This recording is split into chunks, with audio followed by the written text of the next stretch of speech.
अस्सलामुअलैकुम, welcome back in public academy YouTube channel.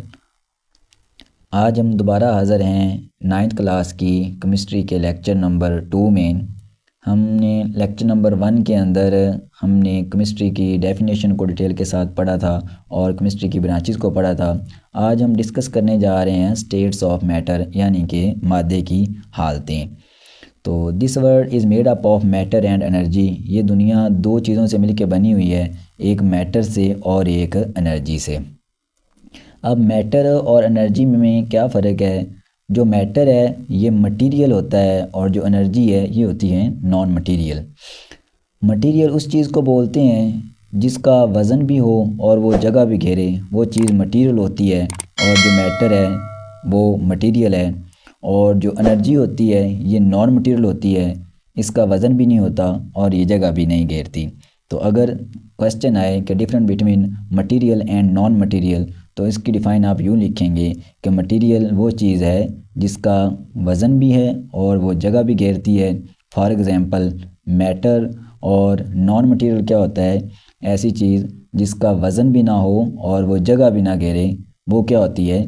वो non material होती है और वो उसकी एग्ज़ाम्पल है एनर्जी।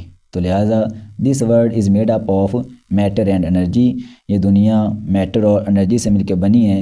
एनर्जी क्या है? ये नॉन मटेरियल है और मैटर क्या है? वो मटेरियल है। तो मटेरियल क्या होता है? Anything other than energy. Energy के अलावा कोई भी चीज़ विच कैरी वेट, जिसका क्या हो? वज़न हो, एंड ऑक्यूपाई वॉल्यूम, और वो क्या करे? जगह घेरे या उसका कोई वॉल्यूम हो, उसको क्या कहते हैं? मैटर कहते हैं। तो स्टेट्स ऑफ मैटर, मादे की हालतें कितनी हैं? तो मादे की टोटल 4 हालतें हैं जिनके अंदर जो है वो मैटर एग्जिस्ट करता है। एक है सॉलिड, दूसरी है लिक्विड, थर्ड वन पे है गैस और फोर्थ पे है प्लाज्मा। तो इन चीज़ों तीनों को हम अभी डिटेल के साथ डिस्कस करने जा रहे हैं। तो आप अपनी बुक पे इन चीज़ों को हाईलाइट कर लें, इनकी हेडिंग्स बना लें, ताकि पेपर के पॉइंट ऑफ व्यू से आपके साथ साथ जो है ना वो प्रिपरेशन होती रहे। तो पहले हम डिस्कस करने जा रहे हैं इसकी पहली फॉर्म को, गैस को। ये डायग्राम के अंदर ये गैस की स्ट्रक्चर बनी हुई है, लिक्विड की और सॉलिड की। गैस के पार्टिकल जो होते हैं वो एक दूसरे से दूर दूर होते हैं इनके दरमियान, क्योंकि फोर्स ऑफ अट्रैक्शन कम होती है, तो इसलिए मालिक्यूल एक दूसरे से दूर दूर चले जाते हैं गैस के। और लिक्विड के मालिक्यूल जो होते हैं, इनके जो पार्टिकल्स होते हैं वो गैस की निस्बत थोड़े से करीब करीब होते हैं, क्योंकि लिक्विड के अंदर जो फोर्स ऑफ अट्रैक्शन है वो गैस की निस्बत थोड़ी सी ज़्यादा होती है। और जो सॉलिड है, सॉलिड के पार्टिकल बिल्कुल एक दूसरे के करीब करीब होते हैं। और सॉलिड के अंदर क्योंकि फोर्स ऑफ अट्रैक्शन जो है वो लिक्विड और गैस से ज़्यादा होती है, इसलिए सॉलिड के पार्टिकल एक दूसरे से करीब करीब हैं। तो बिल्कुल इजी सा ये टॉपिक है। जो मेन 3 जो टाइप्स हैं, स्टेट्स हैं मैटर की, वो 3 ही हैं जो प्राइमरली एग्जिस्ट करती हैं, गैस, लिक्विड और सॉलिड। तो there are primarily states of matter are the solid. There are 3 primary states of matter are, वो कौन कौन सी हैं? Solid, liquid and gas. Matter की 3 जो है ना वो बुनियादी स्टेट्स हैं, सॉलिड, लिक्विड और गैस। तो इनको हम डिस्कस करेंगे। अब ये सॉलिड, लिक्विड और गैस ये एक दूसरे से मुख्तलिफ हैं। किन बातों की वजह से ये एक दूसरे से मुख्तलिफ हैं? ये जो हाईलाइट किया हुआ है ब्लू कलर में, कि इनमें जो स्ट्रेंथ है इंटरमॉलिक्यूलर अट्रैक्शन की, जो फोर्स ऑफ अट्रैक्शन में है इनमें, इनकी वजह से एक दूसरे से डिफरेंट हैं। और इनके मालिक्यूल की जो अरेंजमेंट है, जो इनके मालिक्यूल के दरमियान अरेंजमेंट है, उसकी वजह से एक दूसरे से डिफरेंट है। और इन मालिक्यूल के दरमियान, इनके मालिक्यूल के दरमियान जो डिस्टेंस है, इस वजह से भी एक दूसरे से क्या है? ये डिफरेंट है। तो फर्स्ट ऑफ ऑल हम डिस्कस करने जा रहे हैं गैसेस। गैसेस के अंदर पहली हेडिंग जो आपको नज़र आ रही है कि इसके जो मालिक्यूल होते हैं वो एक दूसरे से और जो हैं वो वाइडली अपार्ट होते हैं, एक दूसरे से दूर दूर होते हैं इसके मालिक्यूल। इनमें नो ऑर्डर, इनके दरमियान में जो है वो कोई ख़ास तरतीब भी नहीं होती इनके मालिक्यूल के दरमियान। और जो इंटरमॉलिक्यूलर फोर्स है वो भी इनकी क्या होती है? बहुत वीक होती है। इंटरमॉलिक्यूलर फोर्स इनकी वीक होती है और ये ईजीली कंप्रेस हो जाते हैं। ये जो गैस के मालिक्यूल हैं, अब देखें एक दूसरे के दूर दूर मालिक्यूल हैं, एक दूसरे से दूर दूर हैं। जब ऊपर से हम इसके ऊपर फोर्स अप्लाई करेंगे तो ये मालिक्यूल एक दूसरे के करीब करीब आ जाएंगे, तो इजीली ये कंप्रेस हो सकते हैं। तो इसलिए इनको क्या बोलते हैं कि ये क्या है? ईजीली कंप्रेसेबल होते हैं गैस के मालिक्यूल। और इनकी जो डेंसिटी है, इनकी डेंसिटी जो होती है वो भी क्या होती है, बहुत ही कम होती है। एक बात आप लोगों ने याद रखनी है कि जिस चीज़ के या जिस स्टेट के पार्टिकल के दरमियान में फासला ज़्यादा होगा उसकी डेंसिटी उतनी कम होगी। अगर हम देखें तो गैस के मालिक्यूल के दरमियान स्पेस ज़्यादा है, इसलिए इसकी डेंसिटी कम है। लिक्विड के मालिक्यूल के दरमियान स्पेस जो है वो गैस से कम है और इसलिए इसकी डेंसिटी जो है वो गैस से ज़्यादा है। और सॉलिड के मालिक्यूल के दरमियान स्पेस है ही नहीं, तो इसलिए इसकी डेंसिटी क्या है, गैस और लिक्विड दोनों से ज़्यादा है। तो खैर ये जो रेड लाइन अंडरलाइन मैंने की हुई है, ये आपने हेडिंग बनानी है गैस की। और उसके बाद आगे है लिक्विड। लिक्विड की बात करें तो इसके मालिक्यूल क्या होते हैं, वो द मालिक्यूल, इसके जो मालिक्यूल होते हैं हैव मालिक्यूल क्लोजली अटैच। इसके मालिक्यूल क्या होते हैं, थोड़े से क्लोजली अटैच होते हैं एज़ कम्पेयर टू गैस, और थोड़े से रैंडमली अरेंज होते हैं।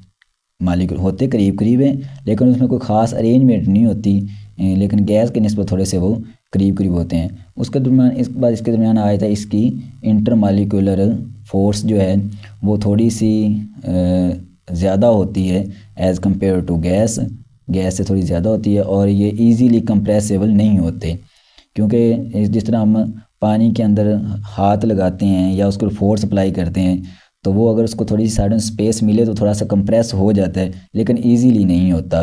लेकिन गैस के अंदर क्योंकि वो उसके दरमियान स्पेस ज़्यादा होती है तो वो जल्दी कंप्रेस हो जाती है, तो जो लिक्विड है वो इजीली कंप्रेसिबल नहीं है। उसके बाद डेंसिटी की बात, वो पहले मैं आपसे डिस्कस कर चुका हूँ कि क्योंकि इसके अंदर फोर्स ऑफ ट्रैक्शन क्या होती है, वो जो फासला है वो गैस से क्या होता है, कम होता है, इसलिए इसकी डेंसिटी क्या होती है, गैस से थोड़ी सी ज़्यादा होती है। अब बात करते हैं सॉलिड की।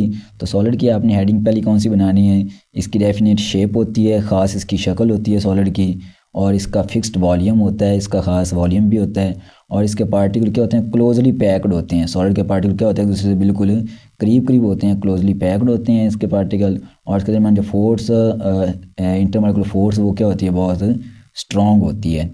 तो इसके पार्टिकल अपनी फिक्स्ड पोजीशन पर होते हैं, वो सिर्फ अपनी जगह पे ही वाइब्रेट करते हैं, आज़ादाना वो मूव नहीं करते, इधर उधर नहीं जाते, जस्ट वो क्या करते हैं अपनी जगह पर वाइब्रेट करते हैं। और ये क्या होती है, इनकम्प्रेसिबल होती है, इसको कंप्रेस नहीं किया जा सकता। तो आप इसको जो है ना सेपरेट सेपरेट हेडिंग बना सकते हैं सेम कि गैस के दरमियान फोर्स ऑफ ट्रैक्शन कमज़ोर होती है, लिक्विड के दरमियान स्ट्रॉन्ग होती है गैस से, और सॉलिड के दरमियान जो है वो बहुत ज़्यादा स्ट्रॉन्ग होती है इंटरमॉलिक्यूलर फोर्स। इसके मालिक्यूल के दरमियान क्या होती है, फासला ज़्यादा होता है, लिक्विड के मालिक्यूल के दरमियान फासला कम होता है, सॉलिड के मालिक्यूल के दरमियान फासला नहीं होता। तो ये इस तरह आप इनको कंपेयर करके करेंगे तो इजीली आपको याद हो सकती हैं। उसके बाद जो सॉलिड की डेंसिटी है वो क्या होती है, इन दोनों से, लिक्विड से और गैस से ज़्यादा होती है, क्योंकि इसके दरमियान पार्टिकल के दरमियान खाली जगह जो है वो कम होती है। और सॉलिड एक वाहिद स्टेट ऑफ मैटर है जिसको बंद करने के लिए किसी कंटेनर की ज़रूरत नहीं होती। कंटेनर की ज़रूरत कैसे नहीं होती, अगर हम गैस को ओपनली हम नहीं रख सकते, इसको रखने के लिए हमें कंटेनर की ज़रूरत है। और लिक्विड को भी हम ओपन जो है ना वो नहीं ग्राउंड पे रख सकते, इसको भी किसी चीज़ में रखने के लिए किसी बर्तन की ज़रूरत होती है, किसी कंटेनर की ज़रूरत होती है, उसके अंदर हम रखते होते हैं। जबकि सॉलिड जो है उसको हम रख सकते हैं। अब देखें हम कि कार्बन डाइऑक्साइड, ऑक्सीजन, किसी गैस को ओपन नहीं रख सकते, वाटर को भी हम ओपन नहीं रख सकते। लिक्विड की अगर बात करें, अगर सॉलिड की बात करें, फॉर एग्जांपल हम ईंट है तो ईंट रखने के लिए हम जस्ट जहाँ पे रख देंगे वहीं पे पड़ी रहेगी, इसको किसी ख़ास कंटेनर की ज़रूरत नहीं है अपनी जगह पे रहने के लिए। तो इसलिए जो सॉलिड है इसके मालिक्यूल को किसी कंटेनर की ज़रूरत नहीं होती। अब सॉलिड की दो टाइप्स होती हैं, एक होता है क्रिस्टलाइन सॉलिड और एक होता है अमॉर्फिस सॉलिड। अमॉर्फिस सॉलिड यहाँ पे मेंशन नहीं है, क्रिस्टलाइन सॉलिड यहाँ पे लिखा हुआ है। तो सॉलिड की दो टाइप्स हैं, कैसे कैसे, अब देखें, एक ईंट है वो भी एक सॉलिड है, और एक रबड़ है जिसके अंदर इलास्टिसिटी होती है, खींचेंगे तो बड़ा हो जाएगा, तो वो भी सॉलिड है। अब ईंट क्योंकि वो ज़्यादा हार्ड है, तो इसलिए हार्ड है कि उसके दरमियान जो मालिक्यूल्स हैं उसकी अरेंजमेंट सही है, मतलब एक ख़ास अरेंजमेंट के साथ मालिक्यूल जुड़े हुए हैं, तो वो क्रिस्टलाइन सॉलिड होगा। और जो अमॉर्फिस सॉलिड होता है उसके मालिक्यूल भी करीब करीब होते हैं लेकिन उनके दरमियान कोई ख़ास अरेंजमेंट नहीं होती, इसलिए हैं तो वो सॉलिड ही, जिस तरह रबड़ है तो वो सॉलिड ही, लेकिन वो कौन सा है, अमॉर्फिस सॉलिड है। जो क्रिस्टलाइन सॉलिड होते हैं एक तरह मालिक्यूल क्या होते हैं, ख़ास अरेंजमेंट के साथ स्ट्रांगली बॉन्डेड होते हैं, यानी कि एक जो उनके दरमियान फोर्स ऑफ अट्रैक्शन क्या होती है, बहुत स्ट्रांग होती है। तो पीछे बात कर चुके हैं, ये इनकम्प्रेसिबल हैं, ये इनको कंप्रेस नहीं किया जा सकता, और इनकी डेंसिटी क्या होती है, लिक्विड और गैस से ज़्यादा होती है। अब बात करते हैं इसकी लास्ट स्टेट प्लाज्मा की। तो plasma is not so generally seen form of matter. Plasma जो है ये मैटर की वो किस्म है जो आमतौर पर हमें नज़र नहीं आती। It is composed of particle with very high kinetic energy. इसके जो पार्टिकल होते हैं उनके दरमियान उनकी जो काइनेटिक एनर्जी है बहुत ज़्यादा होती है। और ये ज़्यादातर किस में एग्जिस्ट करता है प्लाज्मा, ये फ्लोरेसेंट ट्यूब्स के अंदर, लाइटनिंग के अंदर, वेल्डिंग आग के अंदर, जो वेल्डिंग वगैरह के अंदर इस्तेमाल होता है उसमें ज़्यादातर ये एग्जिस्ट करता है। आगे ये प्लाज्मा की डिफ़ाइन है जो आप लोगों ने याद करनी है। प्लाज्मा क्या होता है, ये एक आयोनाइज हुई हुई गैस होती है, आयन में तब्दील हुई हुई गैस होती है प्लाज्मा। और ये 3 चीज़ों पर मुश्तमिल होती है, इलेक्ट्रॉन पर, आयन पर और प्रोटॉन पर। यानी कि प्लाज्मा एक आयोनाइज्ड गैस का वो मिक्सचर है जो 3 चीज़ों पर मुश्तमिल होता है, इलेक्ट्रॉन पर, आयन्स पर और फोटोन पर। तो स्टूडेंट्स, उम्मीद है कि आपको इस टॉपिक की समझ आ गई होगी। तो इंशाल्लाह मिलते हैं नेक्स्ट टॉपिक में लेक्चर नंबर 3 के साथ। तब तक के लिए अल्लाह हाफिज़।